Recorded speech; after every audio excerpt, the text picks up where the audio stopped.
Hello guys, welcome to hatke boys. Last వీడియోలో మీరు చూసినట్టు వానలో తడుచుకుంటూ రాయన్ అయితే కేక్ కొనడానికి తీసుకొచ్చేసాను. ప్రైడ్ మంత్ లో పుట్టావు, ప్రైడ్ ఉండాలి. సర్ప్రైజ్ అనేసి నా పర్సుకు పెద్ద బొక్క పెట్టారు కదరా. ఏం నీకోసం మేము ఆ మాత్రం కేక్ తీసుకోలేవా? ఇలాంటి వాళ్ళు దొరికారేంట్రా నాకు. పార్టీ ఇచ్చాడు, కేక్ కొనుక్కున్నాడు, ఇంకా దాన్ని తినాలంటే మంచి స్పాట్కి వెళ్ళాలిగా. వీడి పేరు చరణ్ కానీ వీడి పెద్ద రామ్ చరణ్ అని ఫీలింగ్ పోయేది. నువ్వేదో కేక్ కొనిచ్చినట్టు స్నాప్ పెడతావేంట్రా? బర్త్డే నాది, నువ్వు ఊగుతున్నావేంట్రా పనికి మాలనోడా? చేతిలో ఈ కేక్ డబ్బా పెట్టేసి ఆడనీకుండా కట్టేశారు కదమ్మా. ఫైనల్లీ ఛాన్స్ దొరికింది.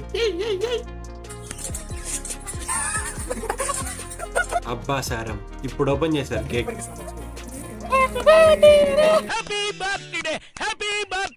బాగుంది కానీ నాకే సరిపోతుంది. వీళ్ళు ఏం తింటారు నాకు అర్థం కాదు. అదన్నమాట నా బర్త్డే విశేషాలు. Okay bye friends.